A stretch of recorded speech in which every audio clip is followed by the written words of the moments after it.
it's bizarre. Yeah, super weird. Speaking of We've talked about it Borderlands, before.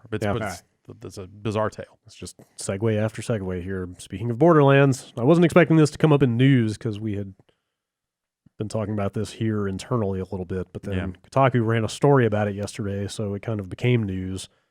We didn't get Borderlands 3 early. Apparently, they didn't either. Yeah. That prompted Patrick Klepek from Vice to come out and say they also haven't gotten it. Yeah. Let's see. A number of outlets. So VG247. Our story is slightly different than the rest of them. Yeah, I think we got different messaging. Yeah. Than some. But Jason Schreier ran a story saying that first of all, the outlets that did get it for review did not receive like retail copies or codes for the game as per usual. Mm-hmm. They were apparently given logins to pre-made Epic Store accounts. Yeah. That had the game. In itself, that's fine. But apparently they were... That's hard to review. It's a little strange. Yeah, it's strange. It means your progress doesn't carry over into a full version of the game because it's not your account or whatever. Again, you don't have a real world friends list to work with. It's a little out of the ordinary. Friends list on Epic? But that has that before. Yeah. That alone is not entirely out of the ordinary. It's not unheard of, but it is pretty uncommon. And yes, and if I had to guess, I would say some of that is a result of the Epic Store is bad.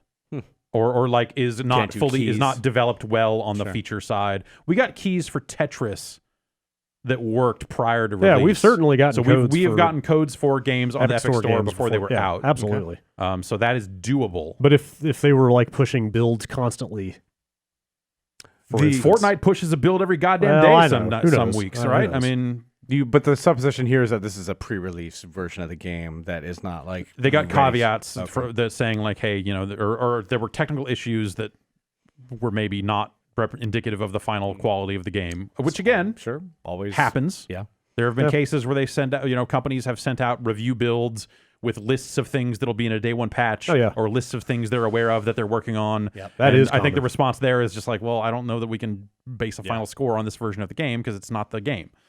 But again, companies have tried to do that over and over again over the years. It's not on its face all that out of the ordinary. Mm-hmm. Go on.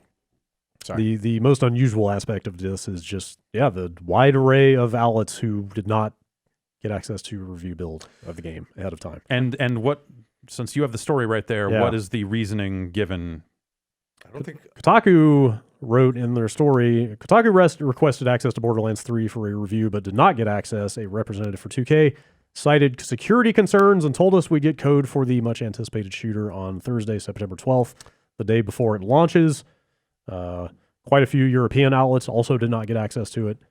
Vice, like I said. Yeah. If I understood correctly, it sounded like Ars Technica turned down this strange arrangement.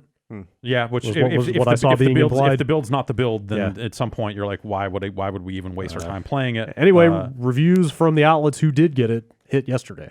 Right. And it's sitting at an 85 on Metacritic. And so they cited security concerns? Yes.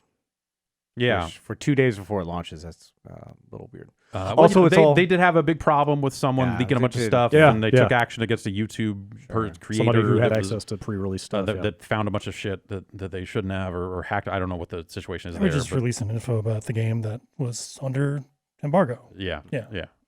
So there was that happened. Also, this is only Epic. No console versions of the game have gone out. Right. No console versions have gone out. Which is scary. So only PC reviews have hit. Yeah. And not all the reviews have been like overwhelmingly positive. I think Polygon had one that was not super. Polygon's is unscored. PC Gamer gave it a 63. That's the lowest one. Everyone else is generally 80s-ish. Yeah. And the sentiment seems to be that it's more Borderlands. Yeah. They made another one of those, which is what we've heard all along of what that game was likely to be. So we didn't get when we inquired about it, we were not told, hey, there are security concerns. We were told, and I'm paraphrasing here, but we were told by a 2K PR representative that based on the sentiment of our E3 coverage, that they were going to send it to us a little closer to launch.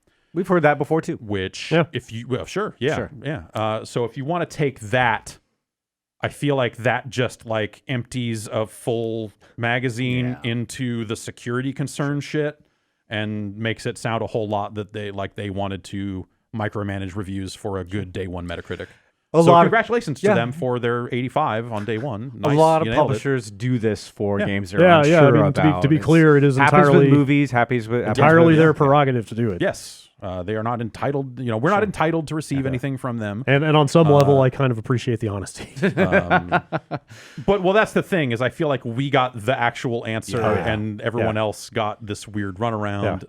Because we've been on the other side of that situation before where like you ask, hey, what's going on with this? And then you get like, oh, we don't have enough copies when like the person at the other website in your building has a stack of them this high. Like down the hall has just got like 10 copies or something. all It's right. like, yeah, okay, sure. Thanks for the update. Yeah. To put, I've done PR for a developer before, and luckily I never had to be. Wasn't at a publisher, but luckily I never had to make this. They're in a tight fucking spot. They can't make you too mad, but also they're blowing back on the shit. They're serving the interests of business people who don't want to hear any shit. Yes, the people in those PR roles and stuff like that are in a tight spot. Yeah, for never sure. blame them for what this is coming down from way above their heads. Yes. So it is the top level management. So at the same time, making these calls, I'm sure. Like hearing that sort of stuff, you just start to look at it and go like, and you look at what they've tried to pull off with their day one review stuff, and you're like, man, they like have really low confidence in this game, huh?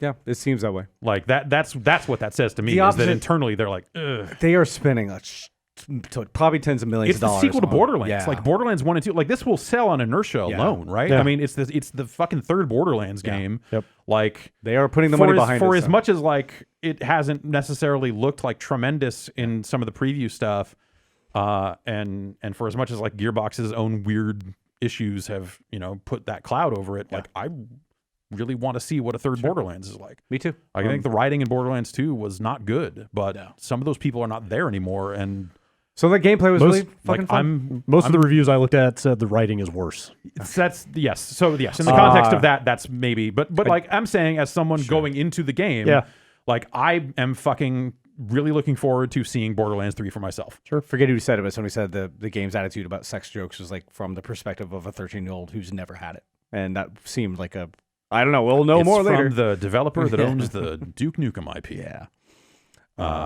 So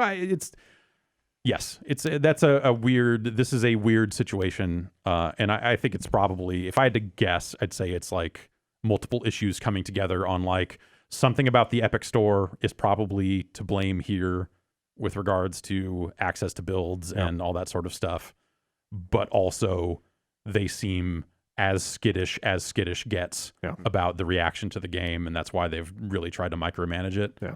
And that speaks volumes at the end of the day. Like I still am hopeful for it and really want to see what they put together. Like I said, this happens in movies a bunch where they will market something up and then not send it out, not have review screeners at all for something they're worried about. Yeah. And then invariably that does kind of they're not cutting it off entirely. Like over the years, 2K has done both of these things in different forms where they've been like, oh, we didn't send this out for review, or it got super limited distribution for review.